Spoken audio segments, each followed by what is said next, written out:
Listening test. You will hear a number of different recordings and you will have to answer questions on what you hear. You will have time to read the instructions and questions and you will be given time to check your work. All the recordings will be played once only. The test is in 4 parts. Now turn to part 1. You will hear a telephone conversation about a car insurance claim. You have 30 seconds to look at questions 1 to 5.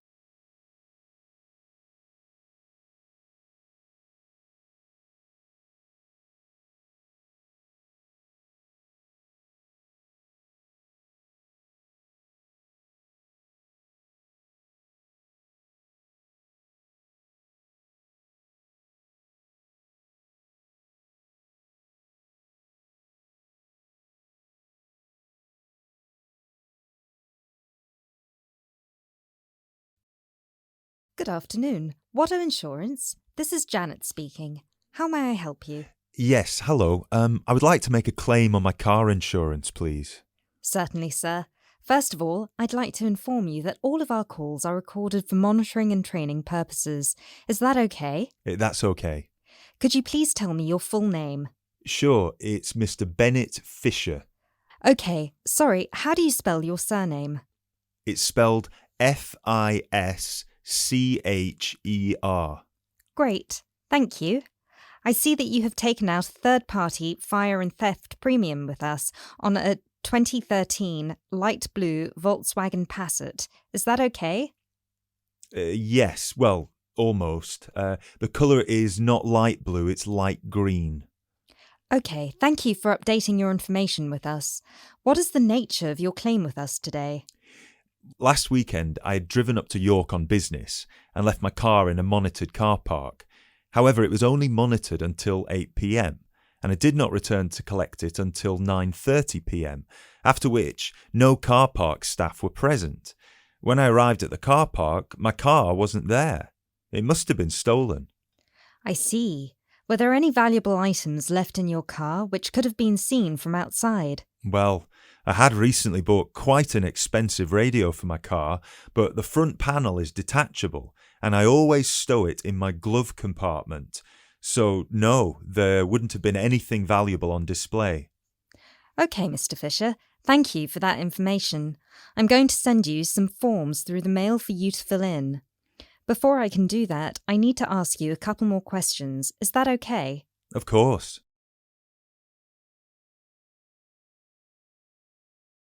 You now have 30 seconds to look at questions 6 to 10.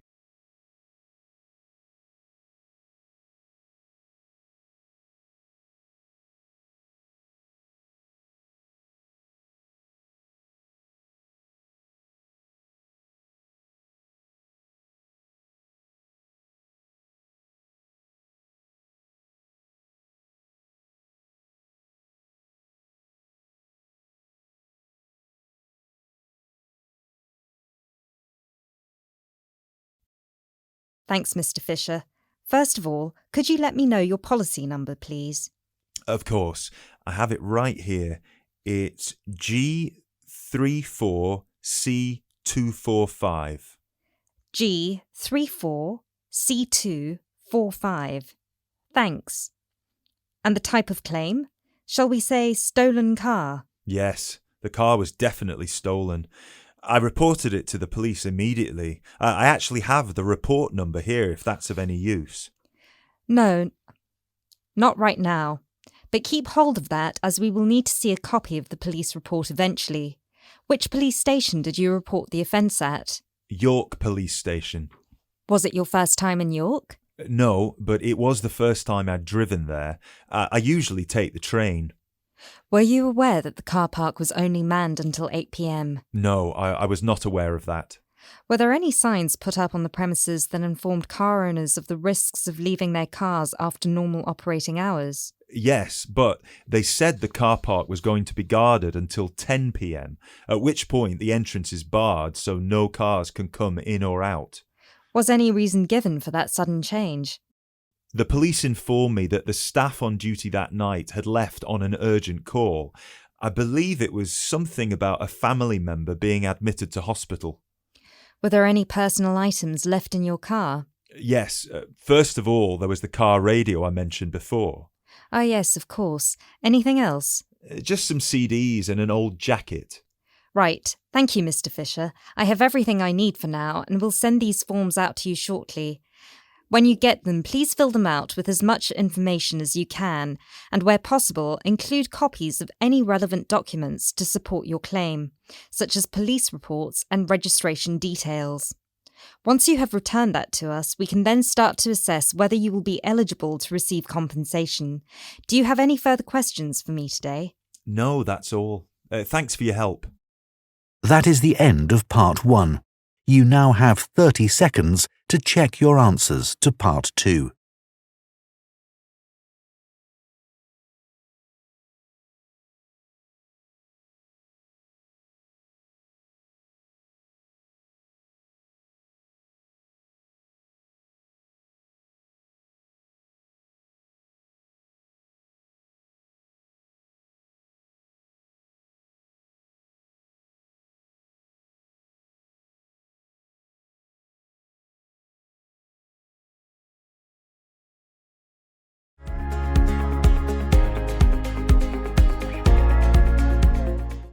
Part 2. You will hear a speech given to new employees at a museum. You have 30 seconds to look at questions 11 to 18.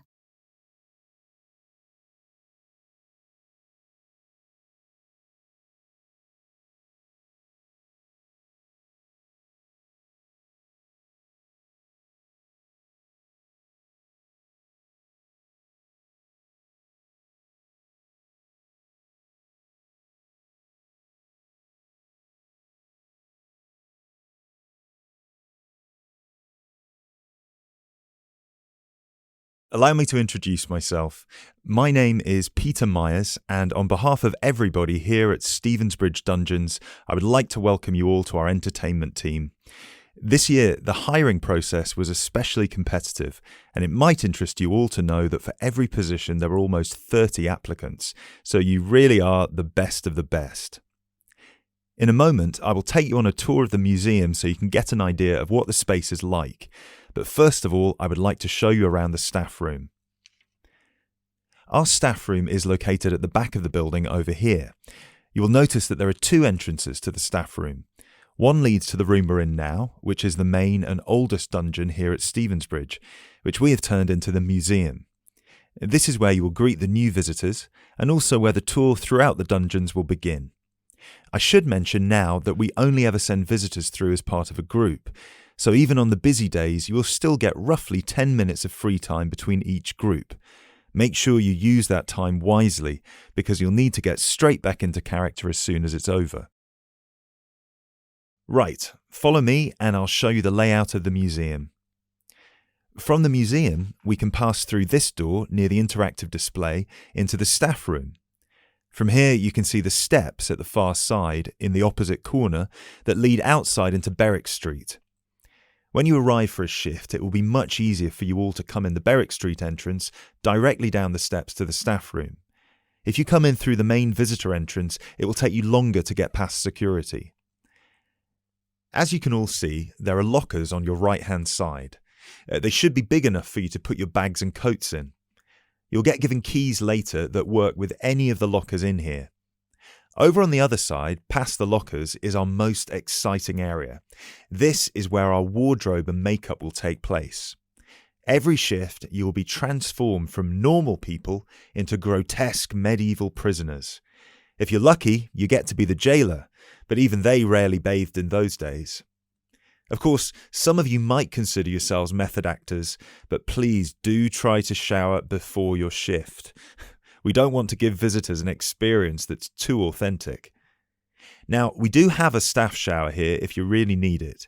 It is located next to the staff toilets, which are unisex. I hope nobody has too much of a problem with that. Unfortunately, dungeons were not really designed with comfort in mind. You can find the bathroom at the other end of the room from the makeup area. There is also another toilet for the public, concealed just to the right of the door into this room. Let's move back into the museum. We have three main sections down here. The first one you pass into when you leave the staff room is the museum. This is where all the useful information can be found, such as dates, number of prisoners, and the kinds of torture that were used. I know it's a lot of information to take in on your first day, but try to learn as much of it as you can. Even though you'll mostly be in character, visitors might want to ask you some questions, and it would be great if you could tell them more about the dungeons. I think it would be more interesting if visitors could learn directly from you rather than having to read about it. As you can see, on the left we have an interactive display for children, and on the right we have a photo booth. This was the original dungeon, first built in 1435. Now, let's pass through into the main dungeon that was added during the Tudor period in around 1570. You might be able to feel that the air is a lot damper and cooler here. That is because we are now beneath the River Stevens. This is primarily the room in which most of you will be working. This is where many high-profile religious figures were held, sometimes for years on end. Depending on the roles you'll be playing, you can either be chained up, free to roam, or, if you're a jailer, wandering between prisoners to keep an eye on them. You now have 30 seconds to look at questions 19 to 20.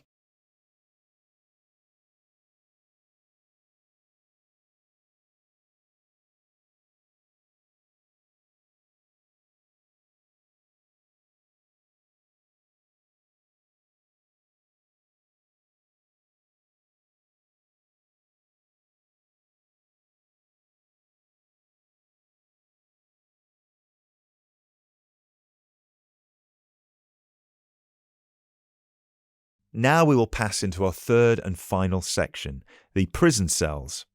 Over here, you can see there are some wooden stocks and a fake gibbet.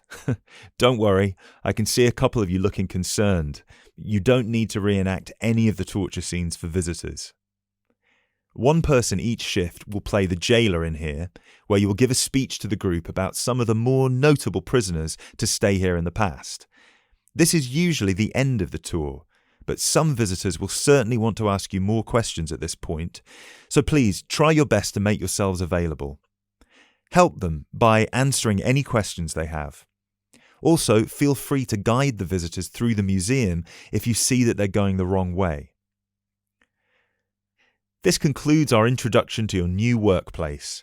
If you'll please follow me, I will get you all issued with your keys and some information about the dungeons that you can take home with you to study. I will also introduce you to your shift supervisor, Alice Stiles, and you can ask her any questions you may have about your roles. That is the end of Part 2. You now have 30 seconds to check your answers to Part 2.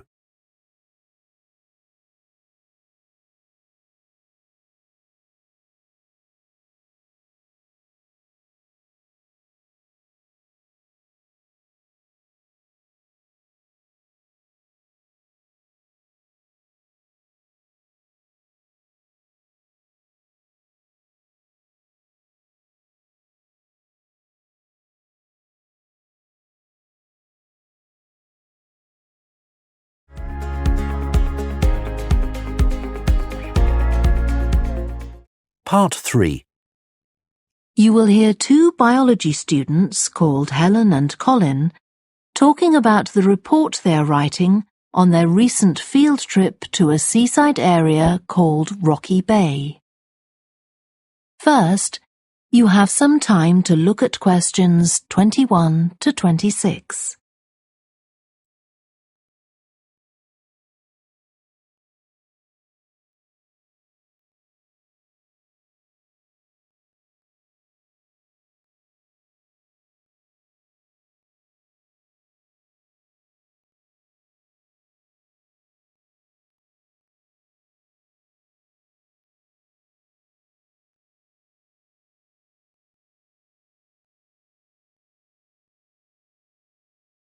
Now listen carefully and answer questions 21 to 26.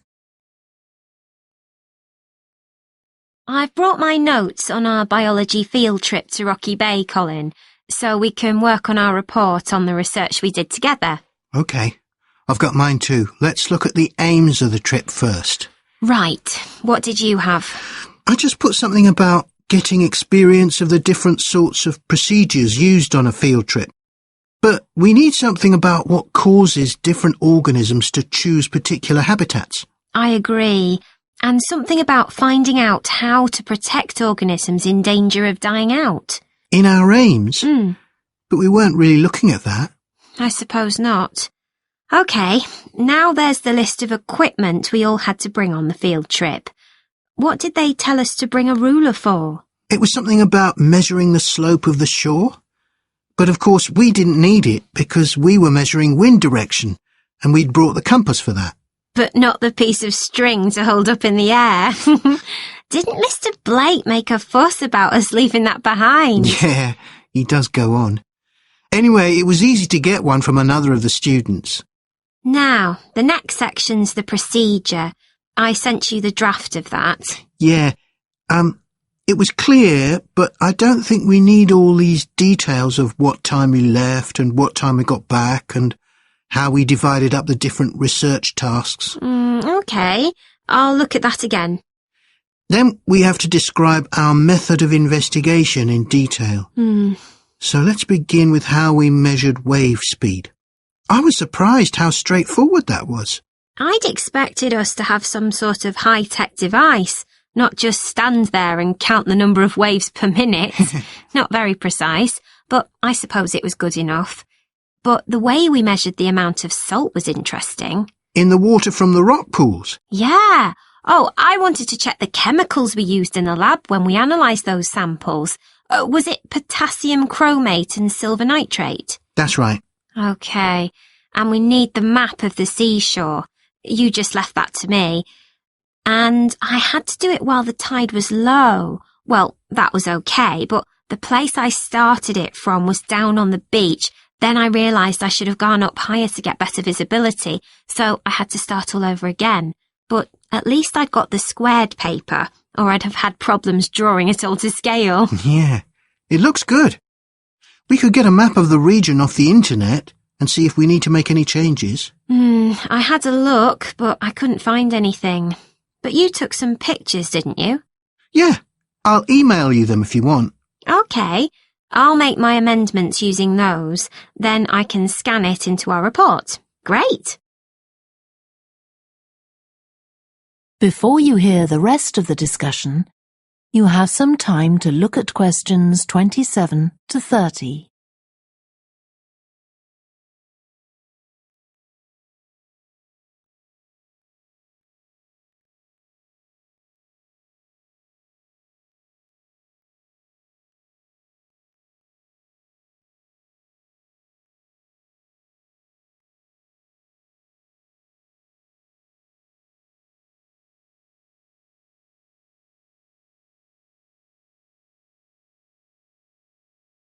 Now listen and answer questions 27 to 30. Now, when we get to our findings, I thought we could divide them up into the different zones we identified on the shore and the problems organisms face in each zone. So for the highest area... The splash zone? Yeah. We found mostly those tiny shellfish that have strong, hard shells that act as protection. But not from other organisms that might eat them. Predators. No, that's not the main danger for them, but the shells prevent them from drying out because they're in the open air for most of the time. Right. And since they're exposed, they need to be able to find some sort of shelter or cover themselves up so they don't get too hot. Then in the middle and lower zones nearer the sea, we need to discuss the effects of wave action. Yes, and how organisms develop structures to prevent themselves from being swept away or even destroyed by being smashed against the rocks. I haven't done anything on the geological changes. I don't know what to put for that. No, we weren't concentrating on that. Maybe we need to find some websites. Good idea. I've got the lecture notes from Mr. Blake's geology course, but they're too general. But we could ask him which books on our reading list might be most helpful. Right. OK, Now, I did a draft of the section of sources of possible error in our research, but I don't know if you agree. For example, the size of the sample and whether it's big enough to make any general conclusions from. But I thought actually we did have quite a big sample. We did. And our general method of observation seemed quite reliable. But we might not be all that accurate as far as the actual numbers go. Yeah, we might have missed some organisms, if they were hiding under a rock, for example. I wasn't sure about the way we described their habitats. I decided it was probably okay. Yeah, and the descriptions we gave of the smaller organisms, they weren't very detailed, but they were adequate in this context. I'm not sure we identified all the species correctly, though. Okay, we'd better mention that. Now, how are we going to... That is the end of part 3. You now have 30 seconds to check your answers to part 3.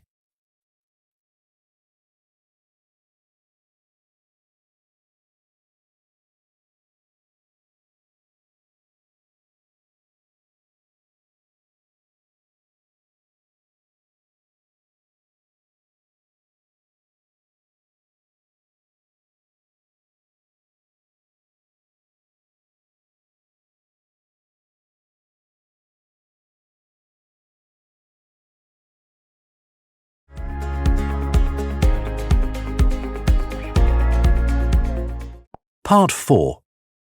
You will hear part of a lecture to students of architecture about the design of a public building. First, you have some time to look at questions 31 to 40.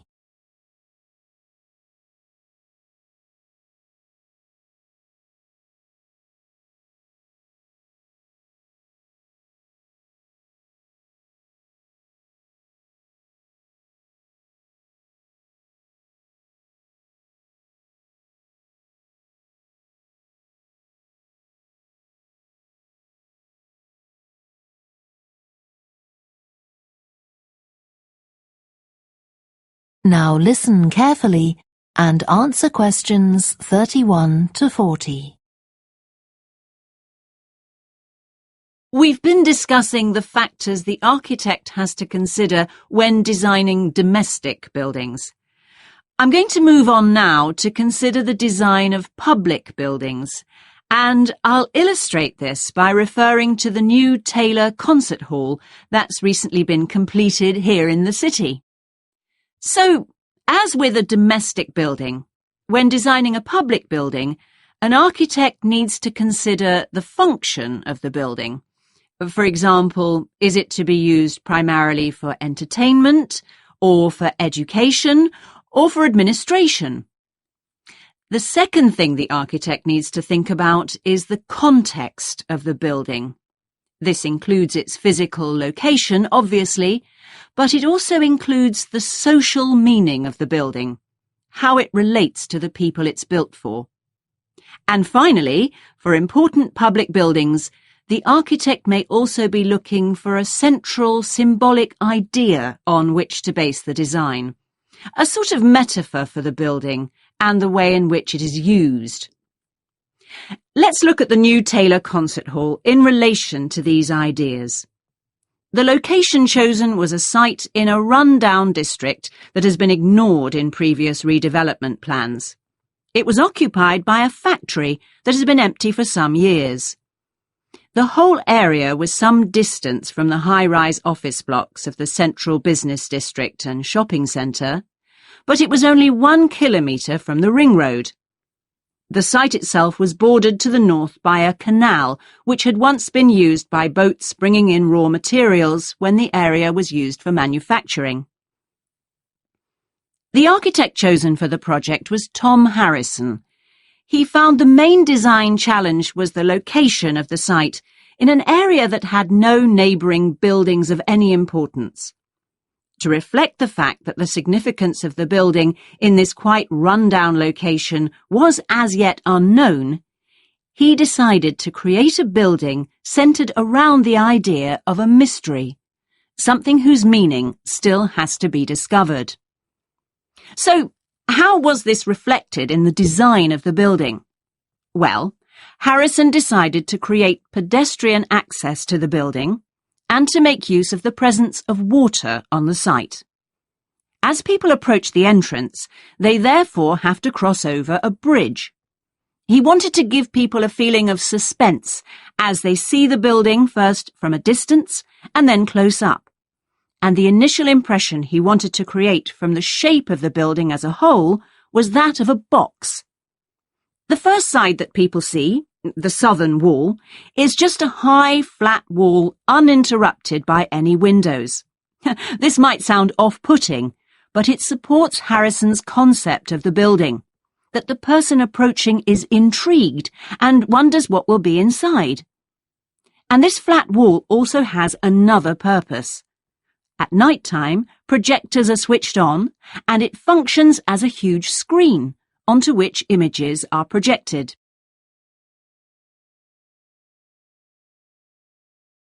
The auditorium itself seats 1,500 people.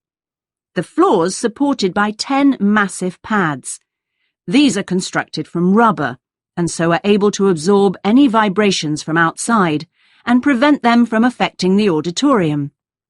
The walls are made of several layers of honey-coloured wood, all sourced from local beech trees.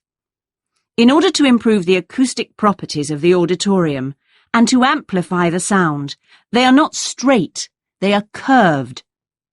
The acoustics are also adjustable according to the size of orchestra and the type of music being played. In order to achieve this, there are 9 movable panels in the ceiling above the orchestra, which are all individually motorized. And the walls also have curtains, which can be opened or closed to change the acoustics. The reaction of the public to the new building has generally been positive. However, the evaluation of some critics has been less enthusiastic. In spite of Harrison's efforts to use local materials, they criticise the style of the design as being international rather than local, and say it doesn't reflect features of the landscape or society for which it is built. That is the end of section 4. You now have half a minute to check your answers.